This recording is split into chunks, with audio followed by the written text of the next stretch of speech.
This podcast is intended to provide information for educational purposes only and to serve as a starting point for you to have a conversation with your personal physician. Nothing stated on this podcast should be considered medical advice. Consult with your physician before undertaking or changing any treatment plan. Okay, well, welcome back to the Pound the Cure podcast. Yep. We are in 2024. Yeah. Ball dropped in 2023 and now it's rolling in 2024. I guess How about so. that?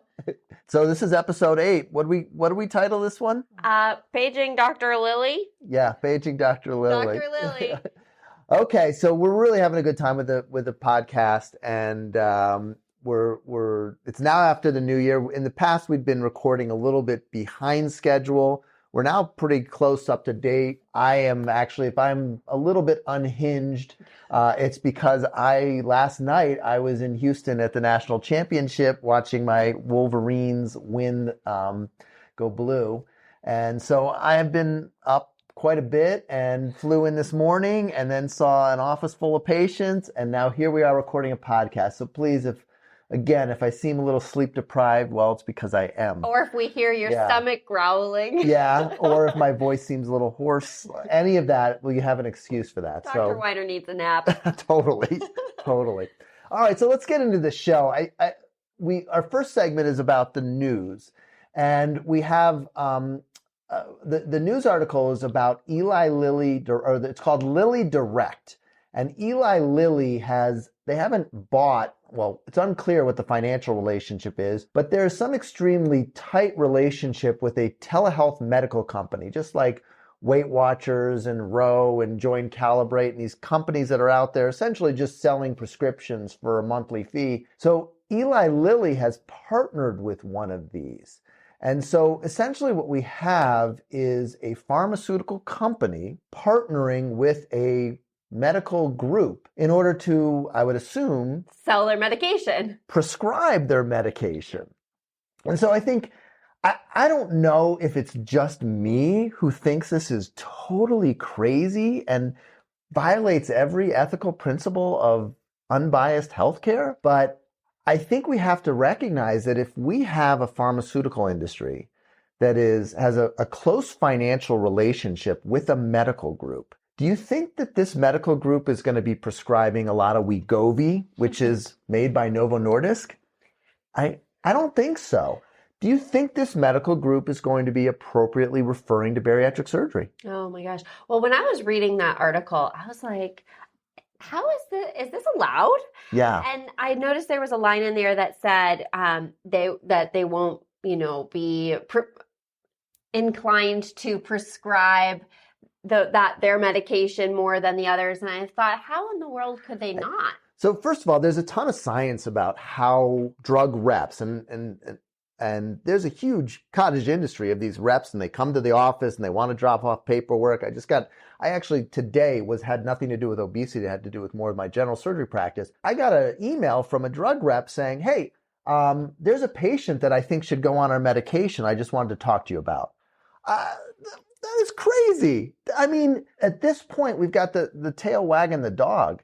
And so this whole thing, I think, and I think there is a lot of pushback from it. So I look through it, and every article, they try to put a balanced side of things. The supporting content comes from a Harvard professor, right? And they're part of the Harvard's medical weight loss program. Interestingly, the chief medical officer from the company that is partnering with Eli Lilly, just take a guess where they come from. Harvard, yeah. So I think we have to call foul on this. I think it's really important for us to reach out and say, hey, listen, Eli Lilly, you did a great job making a drug. You're going to make billions of dollars on it. Stay in your lane. Obesity is a complicated disease. And these medications, they're complicated. There's a lot of nuance to prescribing them. And there's times when Mounjaro and Zepbound is not the best drug for a patient. We have people who we put on Saxenda, which is probably the worst weight loss drug out there, but there's a reason why we start them on that drug to help them transition and adjust to the medications. And so there's a lot of nuance to this. There's also a very appropriate time to refer for bariatric surgery. Right. And when we have a pharmaceutical industry with this deep financial relationship with a medical group that is pushing and promoting their drug, that they've gone too far. And I think what we're going to see here is we're going to see Eli Lilly back this up. And my prediction is within 2 or 3 months, and we just got over our New Year's show with all of our predictions, so I like to make predictions. My prediction is we're going to see Eli Lilly back this up. And I think this is not something that's going to last. And I think there's going to be a lot more backlash, especially within the academic community, because not everybody in the academic community has tight financial relationships with industry. And there still are ethical standards in the medical industry, despite what you may see out there. But lots of doctors still have very high ethical principles. And I think when this comes out and people recognize what's happening, we're going to have to backtrack this. And I think that's a good thing. So Dr. Lilly, I think it's time for you to focus more on manufacturing the medications, and maybe instead of working on creating this relationship with a company that will prescribe your medication, maybe start doing some lobbying to get insurance companies to cover it and to get the government to repeal this law that prevents Medicare from covering obesity treatments. Can you spend your money on that, please? Because that's going to help treat patients with obesity. That's going to improve access to care. It's not prescribing physicians. There's enough physicians out there who are willing to prescribe this. Talk about making it easier to get these medications. We know how hard it is. We don't need the drug company to try to make it better by having more prescribing physicians. There are so many of those. Yeah. The problem is not a lack of prescribing physicians. The problem is a lack of insurance coverage and also excessive costs. So if you can put some time and energy into reducing the cost of your medication, and also that's going to go a long way toward improving insurance coverage. And very exciting, we have Kim and Larry here, our first official guests on the podcast. So welcome, Larry and Kim. All right, this is really exciting. We're here with Larry and Kim, and they are our very first patients that we're going to have on our podcast. So in the past, we've told a patient story. Hey, this is what happened with this patient. That's great, but we kind of talked about it, Zoe and I, and we said, we really should probably be hearing from the patients themselves. Nothing like coming from the horse's mouth. Exactly. Wait a second. So Larry and Kim have been enrolled in our non-surgical weight loss program for almost a year now, coming up on a year. And I think their story is really interesting and actually quite typical, something we have seen before. So why don't you guys share with us a little bit about where you were in March of 2023 when you first started working with us, and what kind of triggered you to look into seeking some additional care for your weight? I've had a lifetime of up and down, yo-yo. Since as long as I can remember. Yeah. What happened in March was I actually came here for a consult. Okay. I was ready for surgery, lap band. So that's it. I can't do it anymore. And I'll repeat the story again. But you told me I wasn't fat enough, and I didn't use that word. No, by he the did. way. He probably did. I really. That's just. However, I was thrilled. Yeah. I was absolutely thrilled. No one ever told me I wasn't fat enough. I was too fat, always.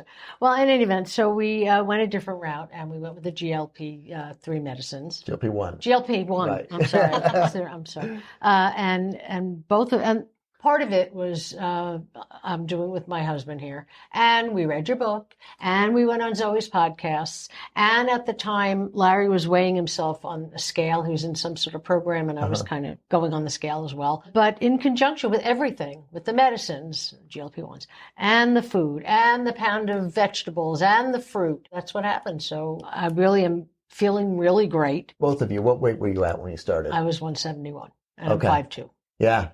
And how about you, Larry? I think I was 206 when I came. 206. And what do you weigh now, Kim? 123. So you lost almost 48 just pounds. shy of Almost 50 pounds. Yeah. So if we do the math on that, that's like 30% of your body weight. And Larry, how much weight have you lost? I'm at 168 now. And are you willing to share what medication you're taking? Yeah, we're both on Ozempic. Okay. We take 0.5 milligram a week. 0.5 milligram. So first of all, 0.5 milligram, that is a very low dose. So the first thing I would say is these are atypical results. This is better than we usually see. 0.5 milligrams of Ozempic, losing 50 pounds, that's in a woman, 30% of her total body weight. That is just extreme. That's as you're in the top 3% of weight loss in terms of the GLP-1s, and especially with your age group, because as you're younger, you lose more weight as you get a little bit older. So talk to me about what you felt when you first started taking the medicine. Did you notice it immediately, or did it take some time? I think I noticed it pretty quickly. I had absolutely no adverse reaction, no nausea. All of a sudden, I didn't have the desire as much to eat. I mean, I'm eating. I eat well. Yeah. Okay. I eat the vegetables. I eat protein. I drink. I'm always drinking water. I don't know. I just started to feel better. I just think I had a little more energy. I also, as I said to you earlier, I don't have the obsession. Yeah. Which is the craziest thing ever, because once again, like I said, I've been had a weight problem forever, and food is, it's my drug. Food is, I think about it. I think about what the next meal is going to be. When I'm making breakfast, I'm thinking about lunch. I truly have been obsessed with food, and I Past don't feel tense, that. though, right? Not Exactly. thinking, Excuse me. thought. Past tense. And it's a miracle. I mean, this stuff is amazing. And obviously, I'm a little concerned because obviously not going to be so easy to get anymore. And I don't quite understand that. When I started taking it, I also started eating a lot slower than I used to.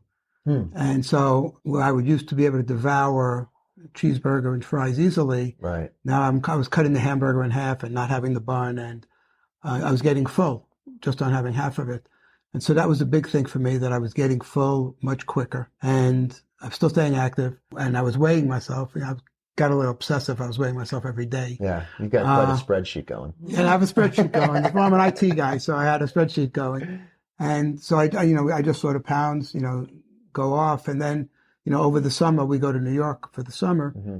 People immediately, it's interesting, they noticed the weight loss on me sooner than they noticed it on Kim, but in fact, Kim had actually lost more weight at that point. Yeah, that's interesting. One of my friends there is actually an emergency room doc in New York. And I told him that I was on the Ozempic, and he was saying, how good it was and all the good things he's heard about it. And, we just stuck with it. Even driving, we spoke with you, as, saying we're going to drive to New York, and we're worried about what are we going to eat on the road, because there's not much decent stuff to eat on the road. We brought a lot of food with us. Nuts, we bought some string cheese, we had water to drink, really following, the program. And I had, just so you know, I had lost 40 pounds once before on Weight Watchers. And it was great as long as I was on the program. I started my own business, and I started going to early morning breakfast where there's bagels and Danish. Yeah. And after hours, there were mixers where they were all fried appetizers. And I stopped going to the gym because I was busy working on trying to get my business going. And the weight just went back up, and that's where I'd been, and since now, and I'm 69 years old now, and been through a few hip replacements and back surgery, and I'm saying I got to get this weight off. This is crazy. Yeah, fascinating stuff. First of all, obesity is an environmental disease, and that story of you starting your own business, it just flipped your food environment around a little bit, where all of a sudden breakfast was a lot more processed as opposed to maybe a quick, healthy snack in the morning. And all of a sudden you're, after work, you're going to build your business. Building your business meant surrounding yourself by fried appetizers. And drinks. And drinks. And drinks. Yeah. And drinks. Something I just wanted to loop back around to really quickly is how you mentioned they are in that top percentile of success stories. And something that you mentioned to me earlier is that, of course, these medications are an incredible tool, but you guys have been able to make such significant change to your nutrition, I believe has really helped amplify your success. So how do you kind of view food now as opposed to maybe before you started the medication? Well, I read labels, which I really never did. I have to tell you, in all my years, I mean, I'm 65 years old. I hardly ever read labels. And now I'm very aware of the ingredients. Is there any sugar in there? I also have been making a very, very conscious effort to stay away from sugar. I'm a little afraid of that. But I've had, my planned indulgence, as you call it. Okay. I'll have a piece of pizza every now and then. I mean, so rarely, but that's reality. That's part of navigating real life. And that's real life. Yeah. And I don't want to think that I could never do that. But I mean, even this summer when Larry was talking about how we were eating like all the vegetables and all the fruit, I mean, he said, we can't have watermelon. I said, Zoe said, if you eat more vegetables and fruit, you can have, and if I tell you, we went through a lot of watermelons this summer, okay? You know, and it was great. I mean, you know, and when Larry said he had, you know, the morning breakfast and such, you know, you have to navigate life. I feel so much better. I really do. I would love to be back here in a year, put this on the calendar, and I pray to God that in a year I'm here with about the same weight, you know, 3-4 pounds I could do with, you know, because I do know the reality of, you know, people gaining weight, and I've been there. Okay. Yeah. When my friends congratulate me, you know, for, you know, say, oh, you look great. And I say, you know, I say thank you, but, you know, losing the weight was one thing.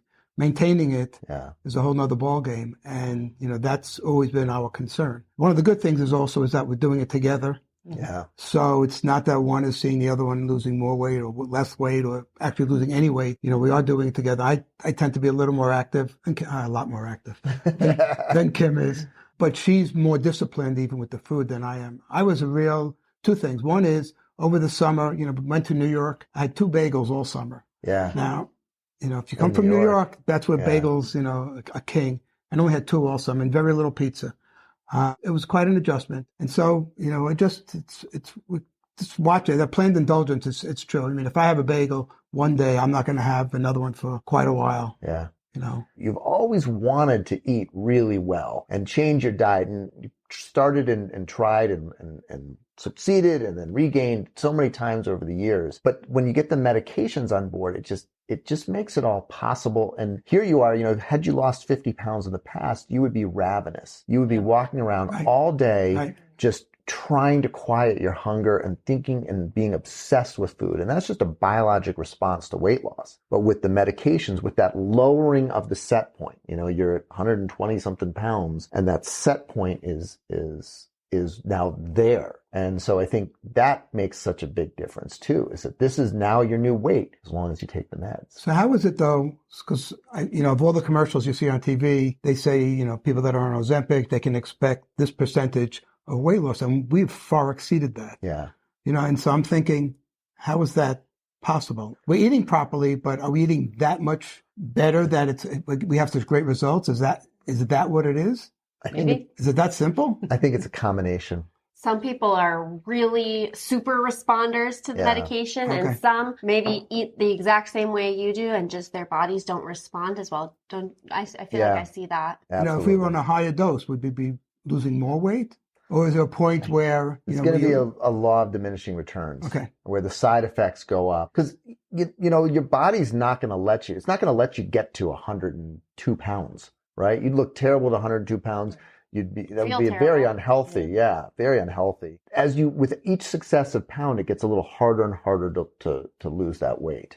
And so I think, no, by raising the dose, it's not like all of a sudden you could become malnourished. And the thing about these meds too is that if, let's say you're not eating enough and you're starting to really struggle with your weight, we just hold off on taking them for a little bit. We lower the dose a little bit. We make some adjustments. But you guys have done extremely well at 0.5 milligrams. But we had a story in one of our support groups where you were talking to us about someone who had made a little bit of a snide comment. Quite a disparaging. Yeah, a disparaging comment. Yeah. So why don't you share that story with us? Well, you know, my life is not such an open book. And we came back from the summer and I had seen a neighbor and she noticed how much weight we lost. And I just went out and I told her, she said, are you using that miracle drug? And I said, well, you know, I've been using Ozempic. She said, you know, the second you stop, you're going to gain it back. And there may be a bit of truth to it, whether or not there is, but you know what? It wasn't nice. And then, of course, I read this article about that Ozempic and the weight, you know, the GLP-1s it's similar to like antidepressants. Yeah. In that people don't want to admit to taking them because there's a stigma. Yeah. There is a stigma. You know, you can't, you know, it's like if someone's depressed or something, just snap at it, you know, or basically, I mean, I don't think Larry understands the, you know, the whole, you know, obesity living with, you know, since forever, but as much, you know, because there have been times where he has said, or other people said, can't you just stop eating? Yeah. No, I can't. The answer is no, I can't. Okay. And so it's got to, you know, it's something in the head. And now all of a sudden this miracle drug, okay, has now stopped me from being so obsessive about food. Right. I'm loving it. I'm really loving it. I'm so happy that I don't think about it. I mean, he's like, come on, what's for dinner? And I'll say, I don't care. I'm sorry, honey, but you are well fed. Okay. I promise he's well fed. Obviously, I'm well fed. Yeah, stop it. We are, we eat well in the house, but I don't really care so much. I don't want to think about it so much. And it really frees me. It's a very freeing way to be. And I'm really glad for this. And I got to tell you, I'll get out there with my, picket signs if I have to, if there's anything that can be done. Yeah. I'm there. Obesity Action Coalition. Is there such a thing? Absolutely. Look them up. Obesity Action Coalition. They do good work. We've partnered with them. They've been around for a while. We've partnered with them extensively in our Bariatric Surgery Society, but now they're starting to work with the meds. And I have plenty of issues with the pharma companies, but let me tell you something. You don't think they want these things to be approved? And so the advantage is that we finally have someone with really big bucks who's going to be pushing this through. Novo Nordisk, Eli Lilly, soon to be some other big companies who have drugs out there that we'll see, because again, it comes down to money, and if you're a $50, $100 billion company with all the lobbying and all the connections, they're going to be able to make some headway, but it's going to take some time. So we're in a little bit of a dark area right now. Something we talked about too a little bit is something that may provide a little bit of solace, is that we did some rough calculations about what would happen if you guys had to completely self-pay and just not even use Medicare and go with some creativity. And the real advantage is because you're on a low dose, we would increase your cost per year by 30 or 40%, not doubling, tripling, quadrupling. It might not be true for everybody, but I think for you guys, we do have some opportunity for you without a massive financial outlay to be able to stay on this drug. Well, we'll figure it out. I actually feel bad for somebody, that can't. Yeah. This is an issue. I'm going to contact that coalition. I really am, and see what, I don't know. Who knows? You never know. To be continued. To be continued. Yeah. Mm-hmm. Well, this has been so great, and we're so grateful that you guys took the time. We know that you have to be up early tomorrow morning for your surgery, but hip surgery. But we just are so excited to be here to celebrate you, and thank you so much for sharing your story and being vulnerable. We really appreciate it. Thanks for having us. I'm glad we found you. Yeah. It's great. Thank you. Thanks. Absolutely. I just love our patients, and I'm so grateful that they came into the office. It's dark outside, y'all. It is late. Larry has hip surgery in the morning. He's got hip surgery tomorrow morning. They are committed, and we're just so grateful and honored to have them share our stories. Absolutely, absolutely. And I'm so happy for their success. I mean, they've really just done amazingly well. These meds have worked great for them. So. Definitely. All right, I'd love to go ahead and now share my nutrition segment. Okay. It's a little bit more movement exercise related this week. So I often in my support groups share this concept that I've coined movement sprinkles. And you kind of have to do a little finger sprinkle when you talk about it. So what a movement sprinkle is basically, if you're busy, which we both are, and many, many people are, there is this concept that you have to have 30 minutes to exercise, and it has to be this structured, and it feels daunting, right? And so for people who have that barrier to moving or exercising, then feels like it has to be this structured time, I encourage movement sprinkles. So that's 5 minutes, 2 times a day. You get up from your desk and you walk around the office. Or for those people who work from home, you get up every hour and you just walk around your yard. Or if you have to use the bathroom, you go to the other side of the house instead of the one that's right next to your room. I was working with somebody who has his office on the 2nd level. And so we made the deal that anytime he had to go to the bathroom, he had to go downstairs to the first floor bathroom. So this is a way to sprinkle in movement. Guess what? All of that movement adds up. All those steps add up. I like to say be inefficient with your movement. So if that means taking one grocery bag in from the car at a time, fine. I'm sure we've all heard the parking farther away, right? Sprinkling in these movement sprinkles throughout the day can add up and can be a great way to increase your movement without the daunting task of structured exercise. Yeah, non-exercise activity. Yeah. And I think that's really what you're talking about is like, how can you add, it's not necessarily exercise. I always joke, exercise is something you got to change your clothes to do, right? Yeah. So that's when you go to the gym, you can't walk into the gym in a 3-piece suit, but if you saw somebody walking down the street in a 3-piece suit, you wouldn't think anything weird about it. So it doesn't have to be 30 minutes cardio, get your heart rate over a certain amount. I've seen articles that show that jogging for a minute actually results in substantial health improvements. Wow. If you're enjoying our podcast, please consider joining our online nutrition program. It's just like the podcast, but you get to join in the show. Dr. Weiner, myself, and our peer leaders host over 25 support groups weekly over Zoom and cover all the same topics that you enjoy listening to every week. Whether you're just focusing on nutrition using the Pound of Cure approach, are taking a GLP-1 medication, or have had or are planning to have bariatric surgery, we can help you maximize your weight loss efforts. To join our affordable program for unlimited access to our group nutrition sessions, go to www.poundofcureweightloss.com/nutrition. You can also check the show notes for the link. We hope to see you on Zoom soon. Yeah, and actually one of our patients who is going to be a guest on the podcast, cool. hint, hint, she does movement sprinkles in her office. She's like, Zoe, I was in a dress and I went and I did my jogging in place on her Tabata timer on her lunch break. And so guess what? It doesn't have to be this huge commitment just to kind of move your body a little bit more. Yeah, no, great tip. Thank you for that. And I think all of you out there, sprinkle a little bit of movement into your day today, if you're listening to this. Okay, so let's move into our economics of obesity segment. And I think becoming very clear is that if the affordability of these medications, the affordability of bariatric surgery, in fact, the affordability of healthcare in general, let's be honest, this is not just unique to obesity, but affordability is becoming the single most important determinant of whether people start on these medications, whether people are having bariatric surgery. This is now a financial issue. That's what makes up people's minds. In our office, we pull everybody's benefits.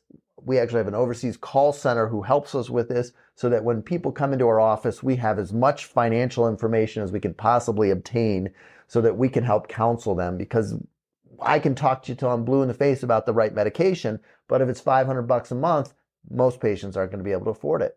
And so the economics of obesity, we're going to talk more about what Larry and Kim discussed. And it's not just with Medicare Advantage plans or Medicare plans like Larry and Kim have, but it's with all commercial plans. So again, diabetes is a very expensive disease to treat. And so the insurance companies have tried to put as few restrictions as possible to allow patients with diabetes to get on the medications that are going to reduce their blood sugar, because if your diabetes is better controlled, you don't need hospitalization. And there's nothing more expensive than hospitalization. A hospitalization is $20,000, $30,000, $40,000 for a short hospital stay, right, let alone a heart attack or something that's 2 weeks in the hospital and then rehab, and that can be $100,000 for that. So the drug companies have eliminated obstacles to the treatment of diabetes by eliminating prior authorization for the medications that treat diabetes, like Ozempic, like Mounjaro, like Victoza. However, what they recognize is that when you eliminate prior authorization, any physician can prescribe it for any reason. And that's well within our right as a physician, and it happens all the time that we use medications that may not be intended for one purpose for another. I do that all day long, and not with Ozempic and Mounjaro, with a lot of other medications. And so what's happened, of course, is that these medications have been prescribed for weight loss, which they don't want to pay for. They don't mind paying for diabetes because diabetes is expensive.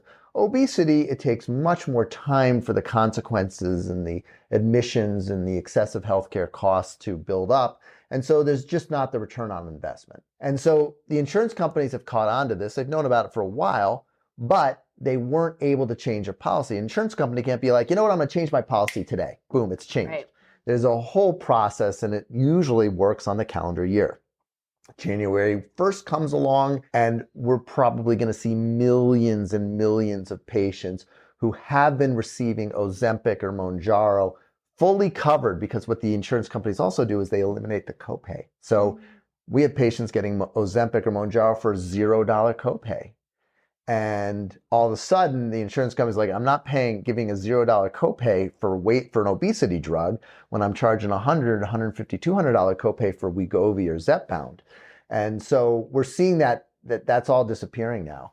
And all of these patients who were previously getting these medications no longer have access to them. They've had great success, like Kim and Larry, and really remarkable results. And all of a sudden, it's being taken away. And so how we handle that, this is going to be a real difficult 3 to 6 months for a lot of people as we adjust that. But there's things that you can do. And the best thing that you can do is know exactly what the criteria are, know exactly what your medical policy is. Now, if you have 0 signs whatsoever of diabetes, you might be out of luck here. And you might be either looking at the coverage for obesity, Wegovy, or Zepbound, or you might be looking into the self-pay market, either through Canada or Zepbound has a pretty reasonable coupon, still $550 a month. And there's some things you can do to extend dosing and adjust things so that price comes down a little bit. But if you have even borderline diabetes, know what your policy says. Call the insurance company, get a copy of it in writing. This is a legal argument. And if your insurance company requires a hemoglobin A1C of greater than 6, you need to have something greater than 6. And if you can find some blood work from 6 months ago, a year ago, you can make an argument that, hey, it was high, but now I'm treated for diabetes, so you can't just deny me treatment because this is an active treatment. And so understanding what the rules are and putting together an argument that is going to play to those rules is your best bet to overcome some of these denials. I think that's going to be really helpful for a lot of people to hear, because so many people are in this boat right now of coverage change. So thanks for explaining that a bit more for our listeners and for me, because I learned a lot as well. So now we're moving on to our patient and subscriber follower submitted questions. We've got our wonderful Sierra here to read our questions. So let's get them going. Okay, perfect. First question is from YouTube, from our podcast episode 3.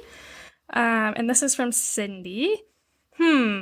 Now I'm wondering if I should have the Roux-en-Y I'm planning for in February. I made the decision to move forward with surgery based on your Should I Have Weight Loss Surgery video. It was incredibly useful. I fit the criteria 100%. I want to lose about 160 pounds. I've lost 26 pounds in 4 months with Weight Watchers tracking and Pound of Cure eating, but the weight loss is slowing dramatically. Wegovy has not been available to me, and I'm not diabetic, so Ozempic was denied. I want to lose all of the weight for life, so I need a video on how to decide between surgery and the new meds coming. Surgery versus Mounjaro, retatrutide, fiber.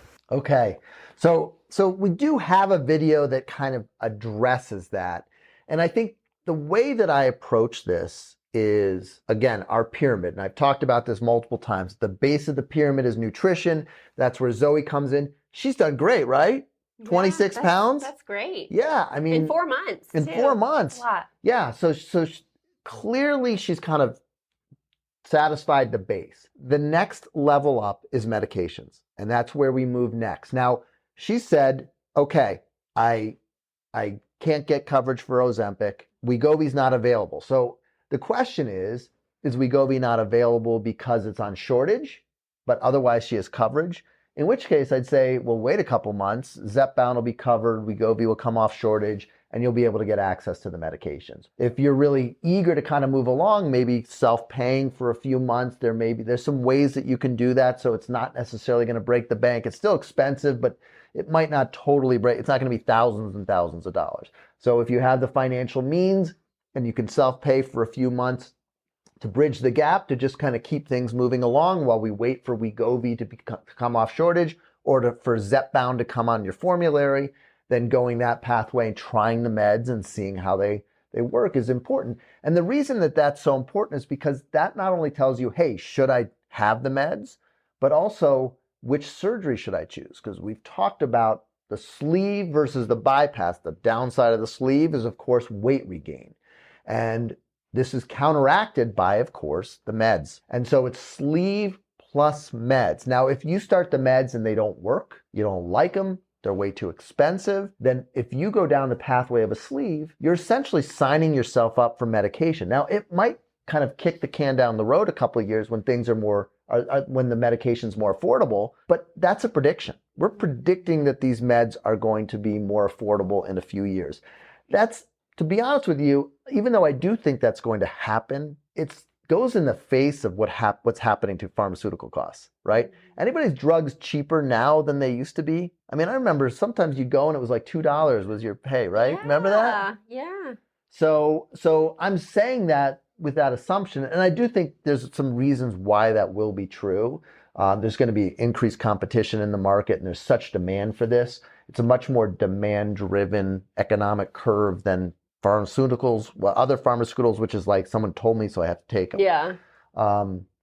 So we'll see some demand and some choice in the market, and that hopefully will bring down the cost. But again, you need to know if this is if medications are going to work for you, and if you're going to enjoy being on them, and if you're willing to be on them for decades and decades, if not life. Because if you're not, then a sleeve may not be your best option, and you should consider a gastric bypass. So we do have that probably in a couple of different videos. We have that content. Now you have an explanation here. So I think, again, if I was you right now, I'd figure out how to get on the meds, whether it's through the self-pay or some other options, to see what that's going to be like for you, to see if you're comfortable. You know, you heard from Larry and Kim how much they liked being on those medications, how helpful they were. Their greatest concern right now is having to stop them. And so if that's how you feel with the meds may do enough for you, you might lose enough, or you might be very comfortable having the less invasive option, the sleeve, and being on the meds. If you don't like the meds, if they're too expensive, then a gastric bypass is going to be a better option. Okay, next question is from Raphael from our website. Hi, is it a good idea to do low-intensity exercises some days of the week and high-intensity on the other days? I think that sounds like a great idea. Mm-hmm. If you do every single day high intensity, that's not, your body is not going to be very happy with you. Yeah. That's going to... The CrossFit model. Oh my gosh, don't get me started. Like cringe. But, you know, your cortisol is going to be just so high all the time without that opportunity to be brought back down.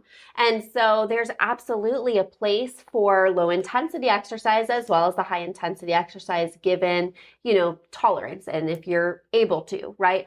I would not recommend trying to do high intensity every single day. So doing it a couple times a week, sprinkled in with your low intensity days sounds great. Getting those movement sprinkles and, you know, combining your strength training along with the cardiovascular is a really great approach to helping support your weight loss goals, improving your health, musculature, all that great stuff. Yeah.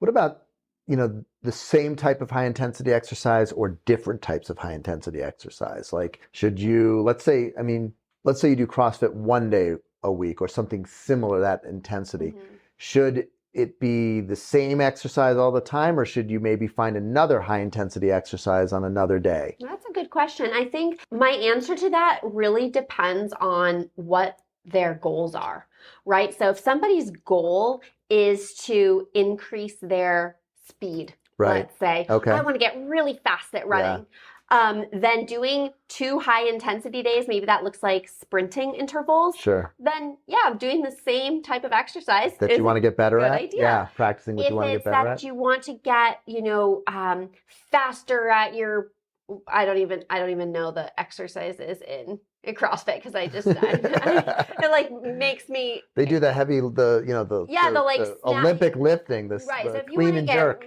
Really good at doing that fast and heavy, then you probably want to be doing that more often. But if the goal is to have some variety so you don't get bored, so you have that enjoyment, and maybe it is just to have that variety and lose weight and, kind of get a nice mixture of different forms of exercise to create a more functional style of training that your body's just good at doing life, then maybe mixing it up. But if you have a specific goal, whether it's an increase of strength, increase of speed, increase of power, then doing the same sorts of movements is definitely the better idea. Interesting. Yeah. So train for what you want to get good at. If you want to get good at just general fitness, make it a variety of different exercises. But if there's one thing that you're training for, then do that over and over again. That makes a lot of sense. Okay, next question is from Lisa from the website. Is there any way to fix a hiatal hernia other than surgery? If not, what are the pros and cons? When do I know the time is right to fix it? So a hiatal hernia, and I've got a video on heartburn after a sleeve where I think we talk and have some drawings of what a hiatal hernia is. But our body we have our torso or our chest or our thorax, and then we have our abdomen, and our abdominal organs are supposed to stay in our abdomen, and our lungs and heart are supposed to be in our chest. And there's a muscle, a thin muscular layer called the diaphragm, and it really spans the entire extent of our body. And this goes up and down, and this is what helps us breathe. Now there's a little hole, there's a couple of different holes for this because organs pass from the chest to the abdomen. But one of those is the esophagus. So the esophagus comes through the hole, and then the stomach is in the abdomen. So you remember some basic anatomy. The esophagus is in the chest and the stomach is in the abdomen, and it passes through a hole in the diaphragm.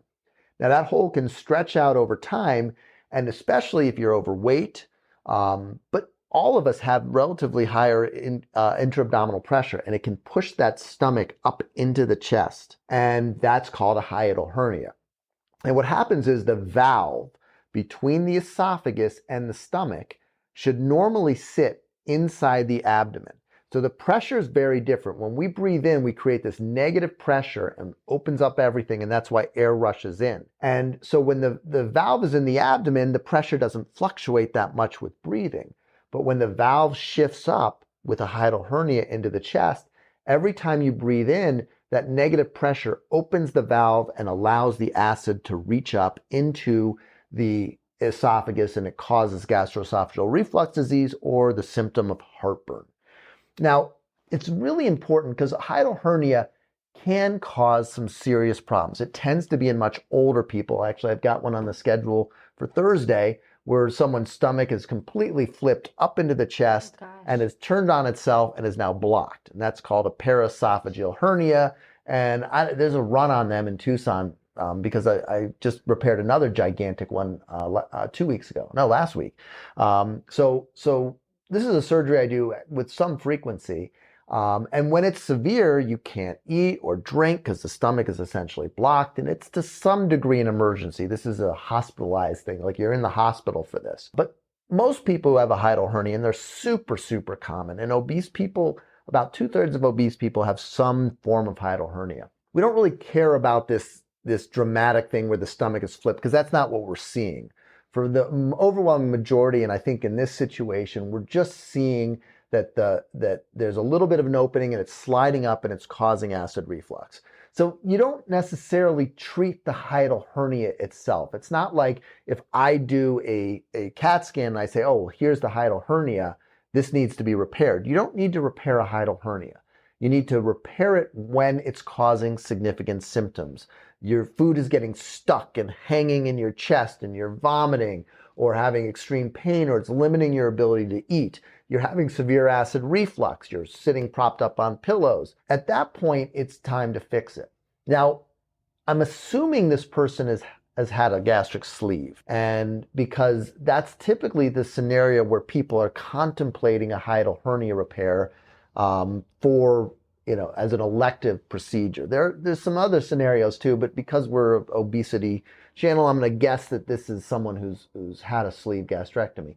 And so fixing a hiatal hernia for the treatment of esophageal reflux or heartburn after a sleeve is moderately successful. I'll do it. There's a few times when it makes sense. I think it probably makes more sense for food getting stuck or the symptom of dysphagia than it does for acid reflux. But fixing a hiatal hernia alone is often either not effective or not durable. Like a Band-Aid kind of. A Band-Aid. You're kind of kicking the can down the road a little bit. And so I think really what should happen here is that this person should seek out a bariatric surgeon, someone who does foregut surgery, as well as bariatric surgery. And almost all bariatric surgeons will do hiatal hernia repairs. It's kind of the same turf. It's certainly something that we have expertise in and experience in. Seeking out someone and with that experience and getting some opinion. You need to do an endoscopy. You may need to do a CAT scan or an upper GI.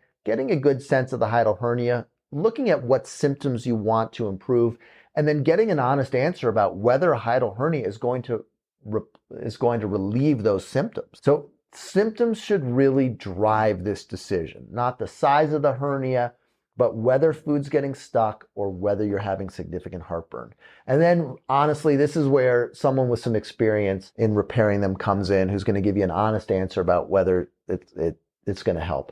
In general, if you have severe esophageal reflux or heartburn, I'm going to favor revision to a gastric bypass as the durable answer as opposed to a hiatal hernia repair. So again, I think meeting with someone who has experience is going to be helpful in this case. Mm-hmm.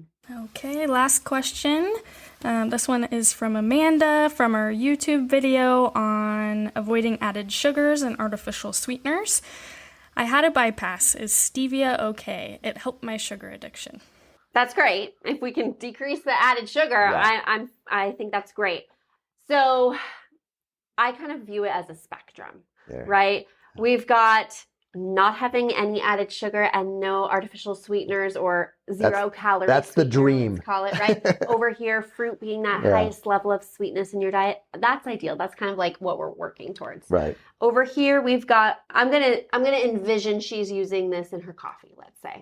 Okay. Coffee with sugar or an added sugar coffee creamer. And then maybe in the middle, we have coffee with unsweetened almond milk and some stevia. So is this better than this? Yes. Is not putting maybe putting vanilla extract and unsweetened almond milk in your coffee better than the stevia? Yes. But something I work a lot with patients on are those swaps, are moving on that spectrum. Yeah. And so if adding stevia to her diet has helped her decrease her added sugar intake and doesn't increase her sugar cravings, which we do see in people, then I think it's great. Yeah. And I use stevia, and I think personally, out of all of the non-nutritive sweeteners or zero-calorie sweeteners, I do prefer stevia just because, it's still a white powder. It's still processed. Totally. Okay, so it's... However, on that spectrum, do I favor stevia over Splenda? Yes. Yeah. I think the only reason stevia is better than the others is it's less sweet. So with the non-nutritive sweetener, which means it tastes sweet, but it has no calories, that in essence is the problem, because our body's going to respond to the sweet taste and not get the carbohydrates that normally follow. And the taste buds are there for a reason. They play a role in digestion. So when you eat something sweet, it says, hey, guess what? Carbohydrate is coming down the pike. Pump out some insulin. Pump out some insulin. Prepare for digestion. But when no carbohydrate comes, it disrupts this mechanism. And in general, our body is going to shift toward fat storage. And that's why artificial sweeteners are associated with obesity and weight gain. Mm-hmm. And so it doesn't matter whether it's stevia, whether it's aspartame, whether it's sucralose, they're all the same in essence, where there's a sweet taste and no calories. I like to view it. I explain it as the boy who cried wolf. Yeah, absolutely. That's exactly what it is.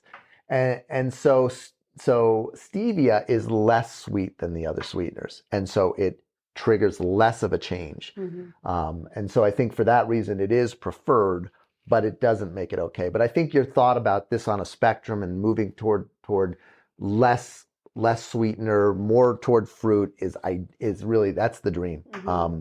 But not everybody's there. And I think it's important just to kind of make those steps moving along. Yeah. And I also think that for anybody listening, meeting yourself where you're at and what is that one swap or that one degree in the right direction that you can make that makes this feel a little bit more manageable. Yeah, do we have our dream scenario, our gold standard? Absolutely. Yeah. But if meeting yourself where you're at is, I put a quarter cup of Coffee Mate in the coffee every day, if we can make that to the almond milk and the stevia, that's a great shift in the right direction. Yeah, absolutely. All right. Well, I think that wraps up our show. So tell people a little bit about where they can find us on social media and contact us with any future questions. Yeah, definitely. So any of your favorite social media platforms, Instagram, TikTok, Facebook, we're at A Pound of Cure. And also find us over on our website, poundofcureweightloss.com, if you want to learn more about scheduling an appointment, even submitting a question for our podcast. You can join the nutrition program over there. So definitely check us out, and we'll see you in the next one. Yep. See you next time. Thank you for listening to the Pound of Cure Weight Loss podcast. We'd love to hear from you on your favorite social media platform. Check us out at A Pound of Cure. If you're in Arizona and would like to become a patient in our practice, please call our office to schedule either an in-person or telemedicine appointment.